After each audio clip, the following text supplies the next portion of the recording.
아 저는요 확진도 됐고요. 회복도 됐고 어제 새벽에 귀국해서 코로나 검사를 바로 받고 오늘 아침에 음성 확인도 또 받았으니 저와 안전하게 교제하시는 것을 두려워하지 않으셔도 됩니다. 정옥자매 참 살면서 역경이 누구도 피해가지 않는구나라는 생각이 듭니다. 누구보다 쾌활하고 열심이고 헌신적인 정옥자매의 삶에도 나누면서 눈물을 흘릴 만한 어려움과 역경이 있었다는 이야기. 하지만 그런 과정을 믿음으로 이겨내 주셔서 감사합니다.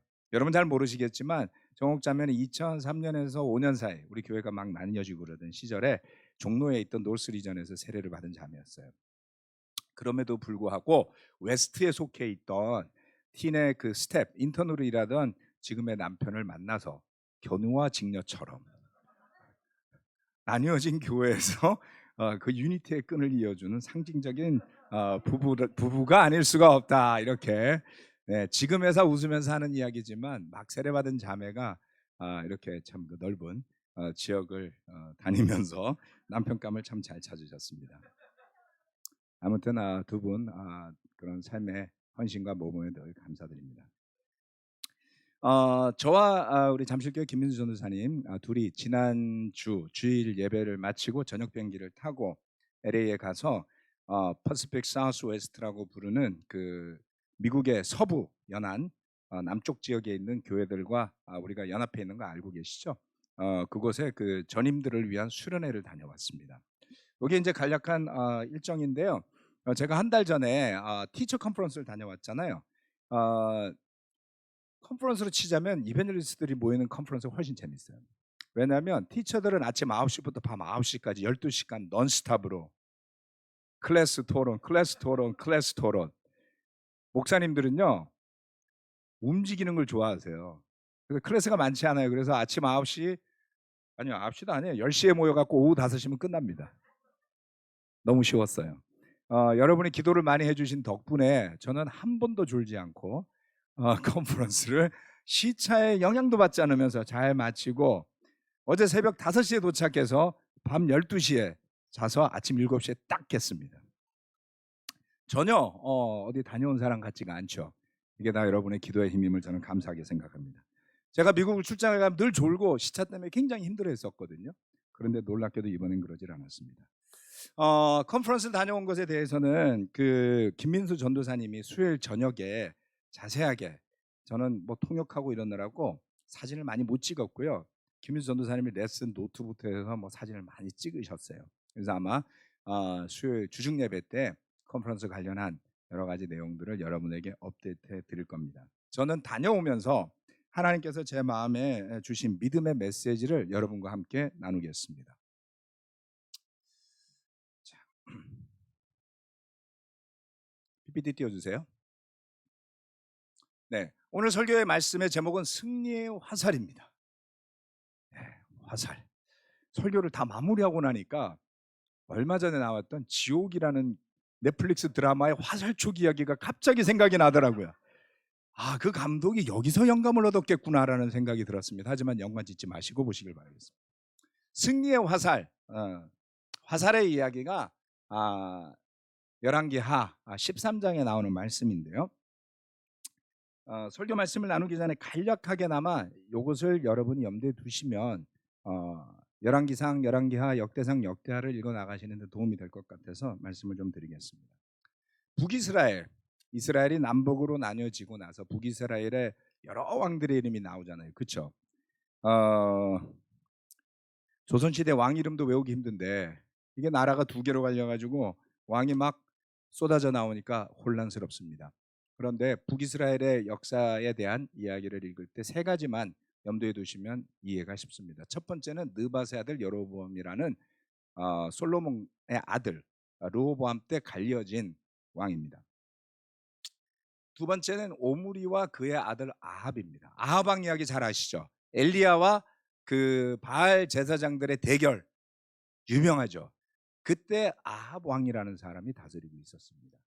그리고 세 번째는 그 오므리의 집안 아합 왕가를 멸망시킨 하나니의 아들 예후라는 사람입니다. 느밧의 아들 여로보암과 예후는 예언자에게 언지를 받고 왕이 됩니다. 그렇지만 오므리는 군인이었는데, 장군이었는데 쿠데타를 통해서 왕위를 일으키게 되죠. 이렇게 세 사람을 염두에 두시고 보시면 북이스라엘의 역사를 좀 더 쉽게 이해할 수가 있습니다.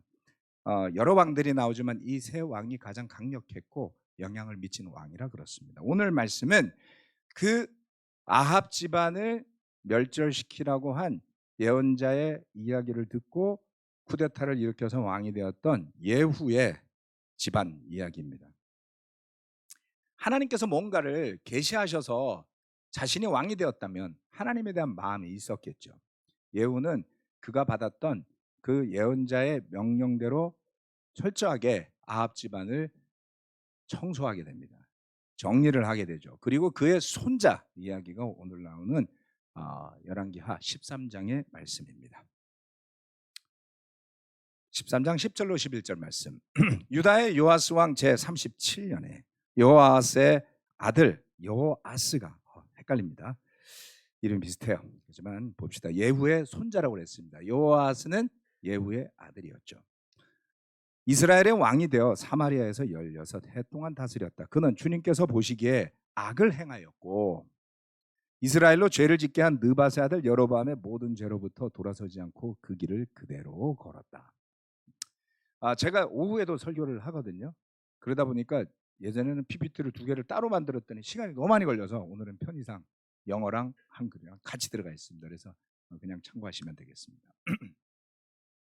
이 말씀을 보면 유다의 요아스라는 왕이 있었을 때에 예후의 여호아스 아들 그의 손자 여호아스가 이스라엘의 왕이 되었는데요. 그는 어떤 왕이었습니까? 주님 보시기에 악을 행하였고 이스라엘로 죄를 짓게 한 느밧의 아들 여로보암. 구약 성경에서 가장 안 좋은 예를 들면 북이스라엘에서 늘 느밧의 아들 여로보암이라는 상징적인 인물이 나옵니다. 여러분 죄를 지어도 이런 이름이 되시면 안 돼요. 두고두고 느밧의 아들 여로보암 따른다 이러면 나쁜 상징이죠. 하나님이 그를 왕으로 세웠음에도 불구하고 그는 불법 성전을 세우게 되죠. 불법 제사장들을 세우게 되죠. 자, 그래서 그 여로보암의 모든 죄로부터 돌아서지 않고 그 길을 그대로 걸었다고 합니다. 그런데 그가 놀라운 행보를 보이는 모습이 나옵니다. 그게 바로 오늘의 주제죠. 글자는 좀 작습니다. 열왕기하 13장 14절로 17절 말씀입니다. 엘리사가 죽을 병이 들자 이스라엘 왕 여호아스가 그에게로 내려왔다. 그리고 그 앞에서 눈물을 흘리며 말하였다. 나의 아버지 이스라엘의 병거와 마병이시여. 엘리사가 그에게 말하였다. 활과 화살을 가져오십시오. 그가 활과 화살을 가져오자 엘리사가 이스라엘 왕에게 말하였다. 활을 잡으십시오. 그가 활을 잡으니 엘리사가 그의 손 위에 자기의 손을 얹었다. 엘리사가 말하였다. 동쪽 창문을 여십시오. 왕이 창문을 열자 엘리사가 말하였다. 쏘십시오. 그가 활을 쏘자 엘리사가 말하였다. 주님의 승리의 화살입니다. 시리아를 이길 승리의 화살입니다. 임금님께서는 아벡에서 시리아를 쳐서 완전히 진멸하실 것입니다. 첫 번째, 주님의 승리의 화살을 쏘십시오. 엘리사가 죽을 때가 되었어요. 북이스라엘은 왕들이 엉망이었음에도 불구하고 엘리사 같은 걸출한 예언자가 있었습니다. 이 요아스도 엘리사에 대한 이야기를 들어서 알고 있었겠죠.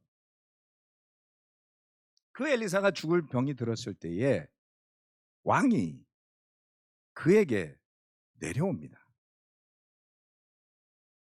이런 예가 없어요. 그렇죠?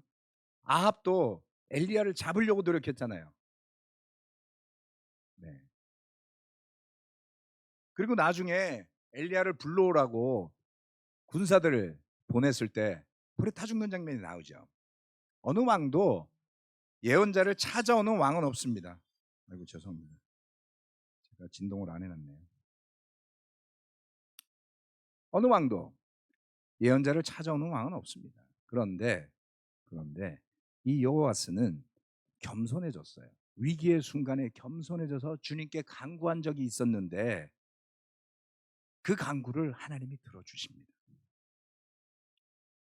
비록 어떤 왕이 하나님이 보시기에 의롭지 않고 악한 왕의 예를 따랐다 할지라도 겸손해지면 하나님은 도와주시는 거예요.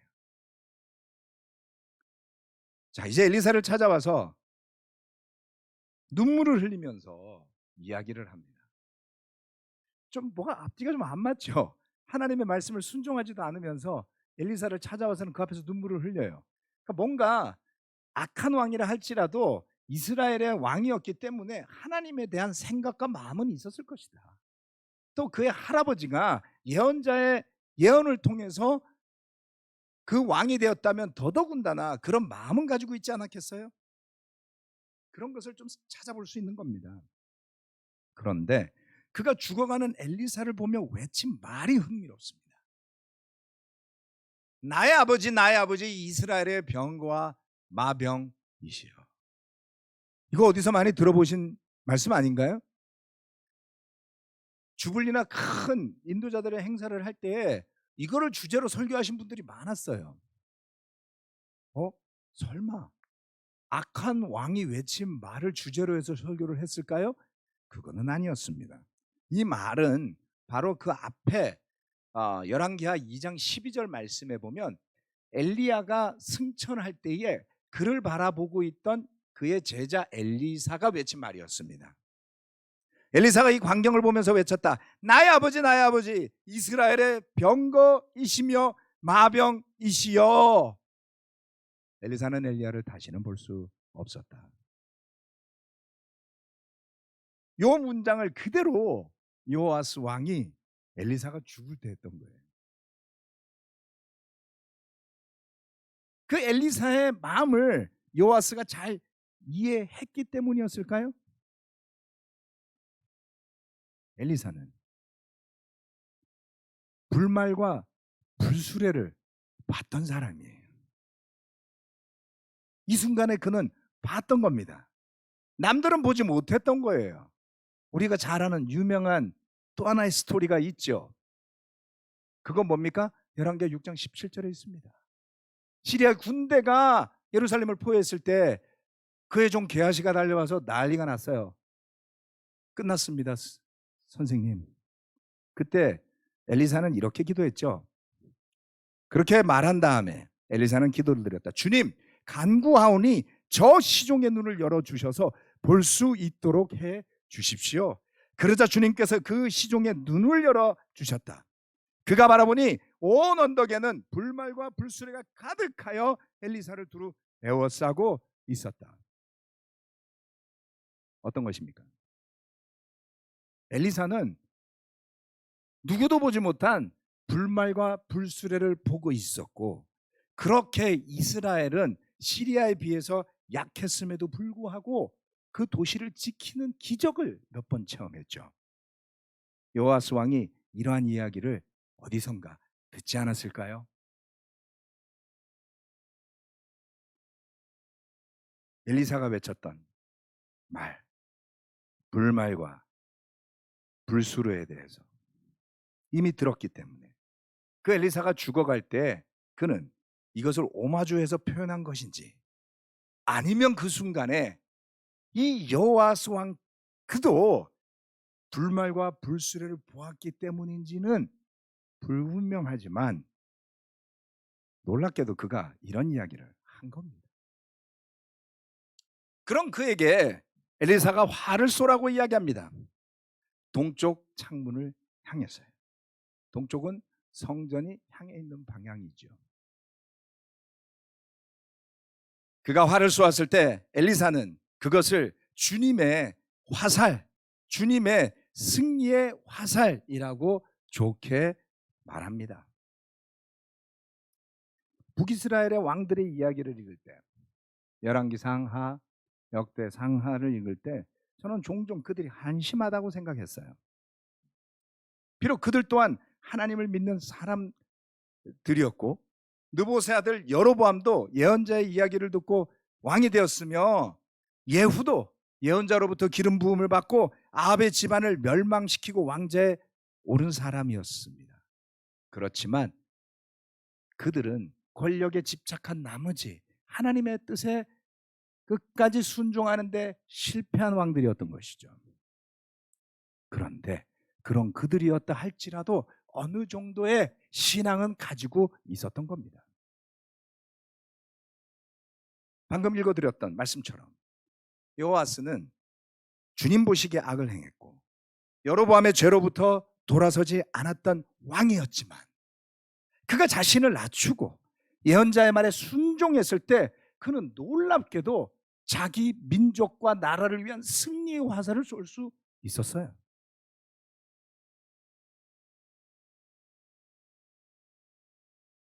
형제자매 여러분, 혹시 우리 가운데 좋은 일이 너무나 많아서 주체할 수 없을 만큼 축복받으신 분들이 있다면 기쁘게 그것을 나누고 계시리라 믿습니다. 아멘. 이도저도 아니고 평범한 일상을 지속하신다면 코로나의 와중에 그것 또한 축복인 줄로 믿으시길 바랍니다. 그런데 혹시 우리 가운데 지금 내가 처한 상황이 어렵고 힘이 있는 분, 힘든 분들이 계시는지요? 그렇다면 저는 여러분에게 권면해 드리고 싶습니다. 예언자들의 말씀을 의지해서 믿음으로 화살을 쏘아보시면 어떨까요? 낮아진 마음으로, 비록 악한 왕이었지만 엘리사가 외쳤던 불말과 불수레를 외쳤던 요아스처럼 우리 또한 하나님이 우리가 볼 수 없다 할지라도 보내주시는 그 천사들을 통해 세워지는 불말과 불수레를 외쳐본다면 어떨까요? 우리가 눈에 보이는 것만을 가지고 생각하고 판단하고 행동한다면 우리의 믿음이 무슨 소용이 있겠습니까? 우리의 논리가 우리의 삶을 지배한다면 어떻게 우리가 믿음 가운데 산다고 할 수 있겠습니까?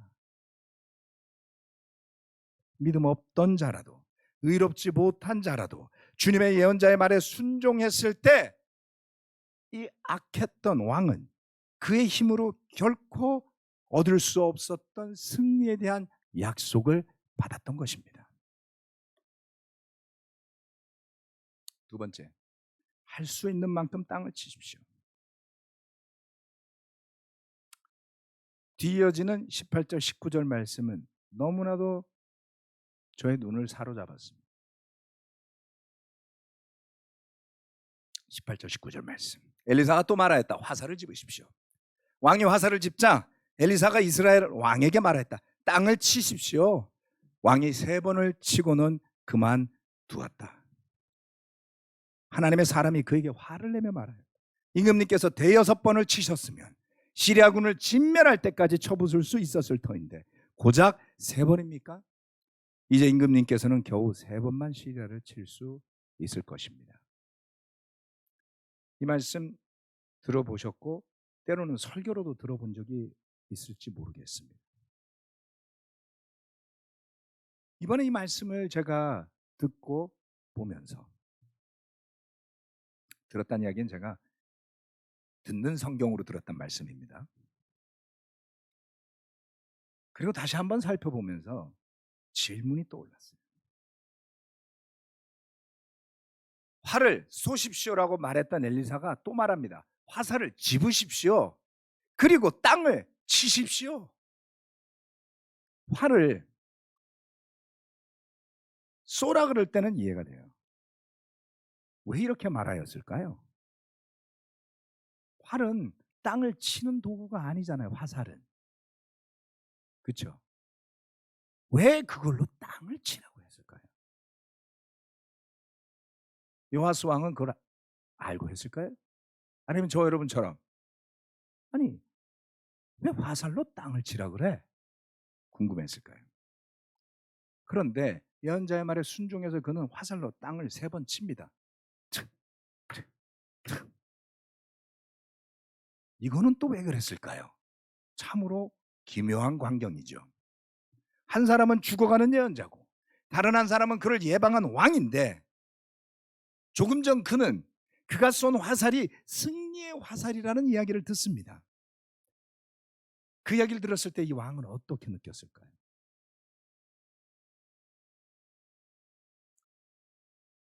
그 자리는 나쁜 자리가 아니에요. 종종 예언자와 왕이 만날 때 안 좋은 자리도 있습니다. 그렇지 않아요? 그러면 왕은 방어적이 되고 예언자는 그 왕을 굉장히 꾸짖는 장면이 나오죠. 종종. 그런데 이 장면은 굉장히 화기애애한 장면이었어요. 왜요? 화살을 쏘라 그랬더니 승리의 화살입니다. 시리아군을 아벡에서 쳐서 진멸할 것입니다. 이제 곧 있을 전쟁에서 승리할 거라는 이야기를 들었어요. 그렇다면 여러분 기분 좋아야 되지 않나요? 와, 시키는 대로 하니까 좋은 게 나오네. 그 다음엔 집에서 땅을 치라 그러면 여러분이라면 어떻게 생각했어요? 이번엔 저주를 퍼부을까? 그러지는 않잖아요. 분위기는 화기애애했던 것입니다. 승리의 화살에 대한 이야기는 예언자가 그에게 하라고 하는 것들이 어떤 믿음의 결과를 낳는다라는 것을 암시하는 것이죠. 그런데 그는 화살로 땅을 3번만 쳤습니다. 화살을 쏘는 것과 화살로 땅을 치는 것에는 차이가 있어요. 한 화살로 화살은 한 번밖에 쏠 수가 없습니다. 화살을 쏘는 행위는 당연한 거예요, 어떻게 보면. 그런데 화살로 땅을 치는 행위는 당연한 행위가 아니죠. 한 번 칠 수도 있고 2번 칠 수도 있고 3번 칠 수도 있고 4번 칠 수도 있는 거잖아요. 경우의 수가 열려 있었다는 뜻이죠.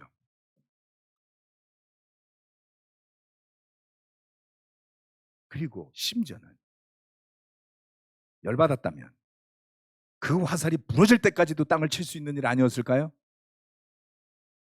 그런데 여호와스는 한 번만 치고 말았습니다. 3번만 치고 말았습니다. 도대체 왜 그랬을까요? 여기서 저는 질문이 생긴 거예요. 좋은 분위기 속에서 이미 한 번의 승리를 약속받았으면 그 다음에 땅을 치라고 할 때 옳거니 뭔가 더 기회가 있겠구나. 왜? 한 번만 이겨서 완전한 승리를 거둘 수는 없잖아요. 여러분 러시아와 우크라이나 전투를 보세요. 어디선가 한 번 승리했다고 전쟁을 이기는 건 아니죠. 더 많은 승리가 간절했습니다.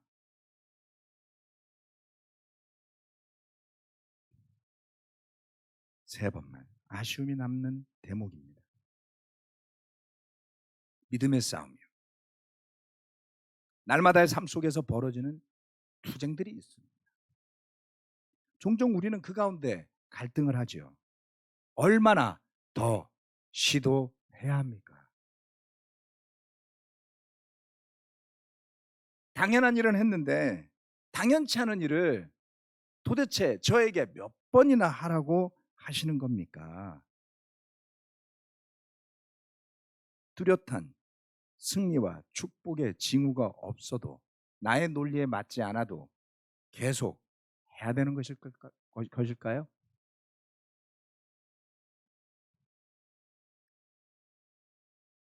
우리 가운데 결혼하셔서 자녀를 두고 있는 분들이 많습니다.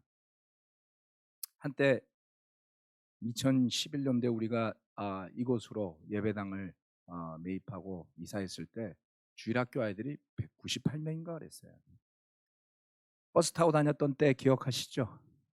네, 여러분의 자녀들이 그렇게 컸습니다. 위험했고요. 조심스러웠고요. 매번 어떤 사고도 없기를 많이 기도했습니다. 그 자리가 이 예배당보다 넓었어요. 우리 주일학교가 예배당보다 넓었다고요.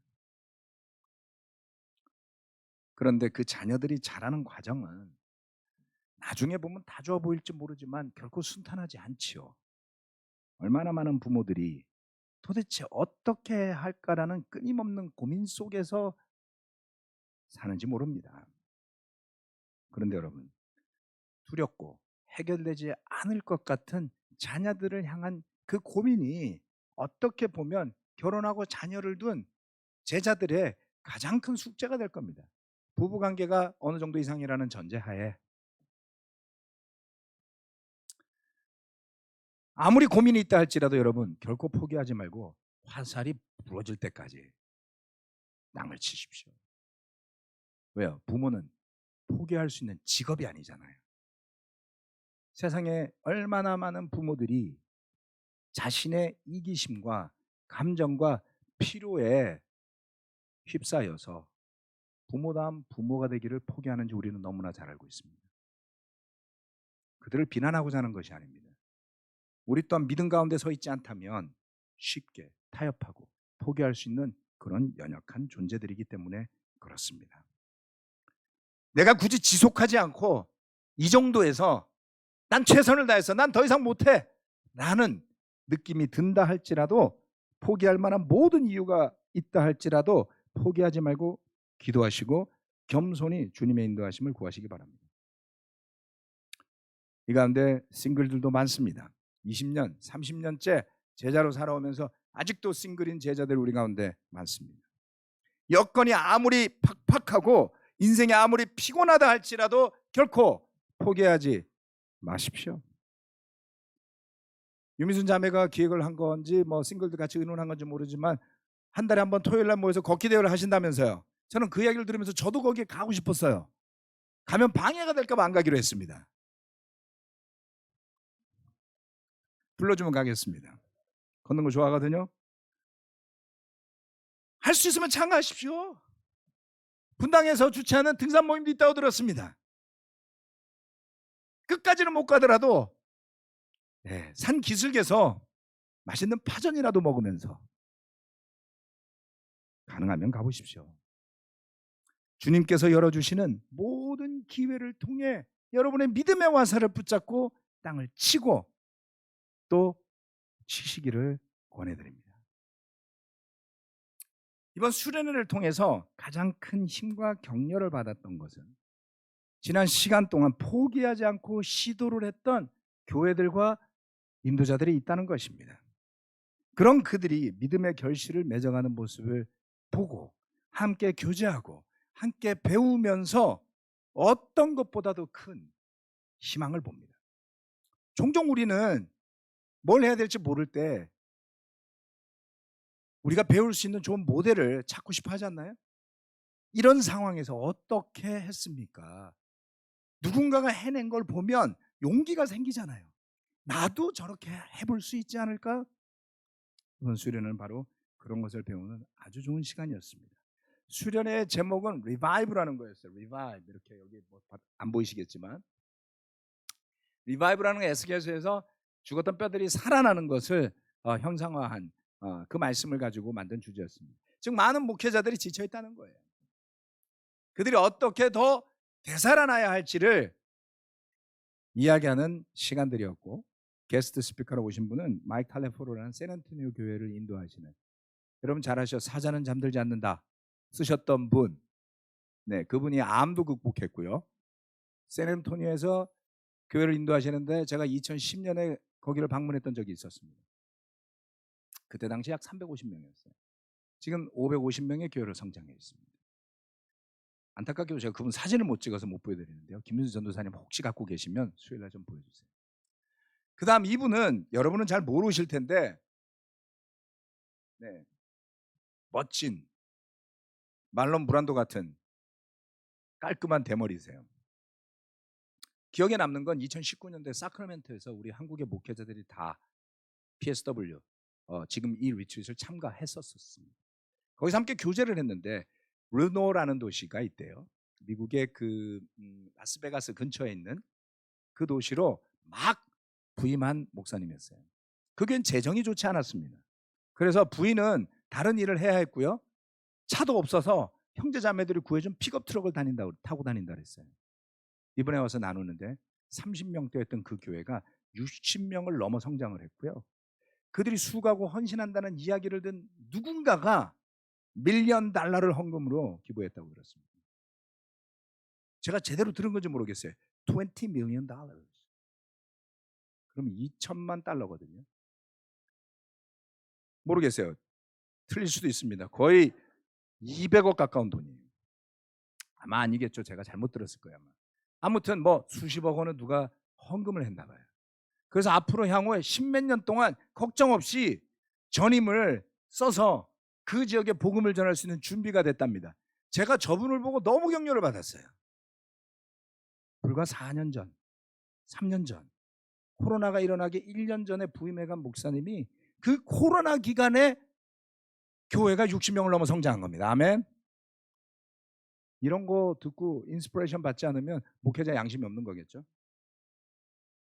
그게 됐어요. 이 사진은 샌디에고에서 올라온 젊은 캠퍼스를 인도하는 인도자들과 만난 자리입니다.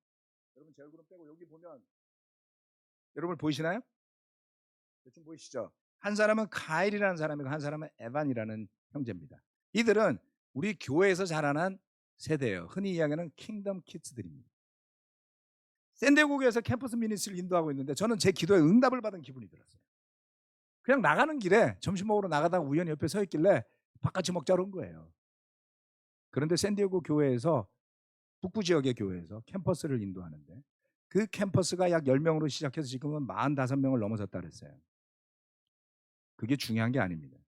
중요한 것은 그 미니스트리의 90%가 우리 교회에서 자라나지 않은 세대들로 세례받은 교회라는 것이고요. 그리고 그들 가운데 3명이 올해 인턴으로 미니스트리 훈련을 받기 시작했다는 사실이었습니다. 저는 오랫동안 우리 교회에서 자라난 아이들만으로 캠퍼스 미니스트리가 구성될 때에 오는 문제, 주일학교와 팀 미니스트리의 연장성이 된 캠퍼스로는 미래 교회를 세울 수 없다는 것을 제가 작년, 재작년에 깨달았어요. 그런데 그런 모델이 있는지를 찾을 수가 없었습니다. 왜냐하면 저도 길을 알지 못하잖아요. 과거에 캠퍼스 미니스트리를 했던 목사들도 방법을 모르고 있기는 마찬가지잖아요. 즉 우리는 뭘 해야 될지 모른다고요. 그런데 첫날 월요일날 첫 미팅에서 점심 먹으러 가다가 만난 친구가 그 일을 한 형제라는 사실이었습니다.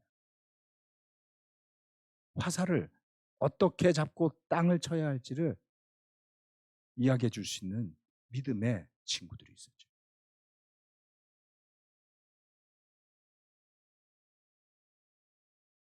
이건 영광의 강체 예수님.